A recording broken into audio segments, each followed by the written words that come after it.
வணக்கம் மக்களே, welcome to the ஃபென்சர் show. இன்னைக்கு ஷோ நம்ம பார்க்க போகிறது த டெவில் கான்ஸ்பிரசி அப்படின்ற படத்தோட ரிவ்யூ. இந்த படம் பார்த்தீங்கன்னா VR OTT ஆப்ல அவைலபிளா இருக்கு, தமிழ் டப்பிங்லையுமே அவைலபிளா இருக்கு.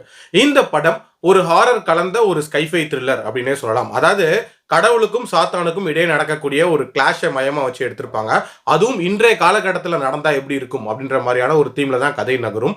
ஆக்சுவலா இந்த படத்தோட ஸ்டார்டிங்லேயே பார்த்தீங்கன்னா கடவுளுக்கும் சாத்தானுக்கும் ஒரு வார் நடக்குது. அந்த வாரில் பார்த்தீங்கன்னா சாத்தானோட ஒரு அவதாரமாக இருக்கக்கூடிய லூசிஃபரை வந்து சிறைப்பிடிச்சு வச்சிடுறாங்க. இன்றைய காலகட்டத்தில் ஒரு பயோடெக் கம்பெனி அந்த சாத்தானை எப்படியாவது வெளியே கொண்டு வரணும் அப்படின்றதுக்காக முயற்சி பண்ணுறாங்க. அந்த பயோடெக் கம்பெனி யாரானாலுமே க்ளோன் பண்ணக்கூடிய ஒரு திறன் அவங்க கிட்ட இருக்கு. அதனால ஜீசஸையே க்ளோன் பண்ணி அதன் மூலமாக அந்த சாத்தானை விடுவிப்பாங்க.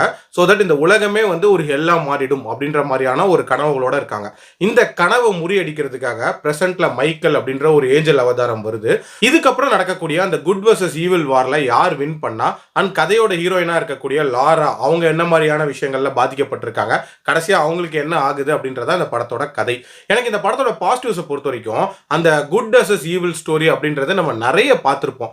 பட் இன்றைய காலகட்டத்தில் அந்த கடவுளுக்கும் சாத்தானுக்கும் ஒரு வார் வந்தால் எப்படி இருக்கும் அப்படின்ற மாதிரி யோசிச்சது உண்மையிலே கொஞ்சம் புதுமையாக தான் இருந்துச்சு.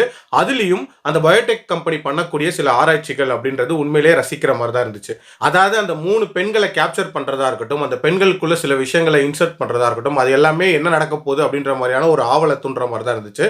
அதே மாதிரி இதில் அந்த சாத்தானா காட்டக்கூடிய லூசிஃபர் கேரக்டர் இருக்குல்ல, அந்த கேரக்டருக்கான அந்த டிசைன் வந்து பயங்கர டேஞ்சரஸாக டிசைன் பண்ணியிருப்பாங்க. உண்மையிலேயே மிரட்டி விடுற மாதிரியான ஒரு கேரக்டராக தான் இருந்துச்சு.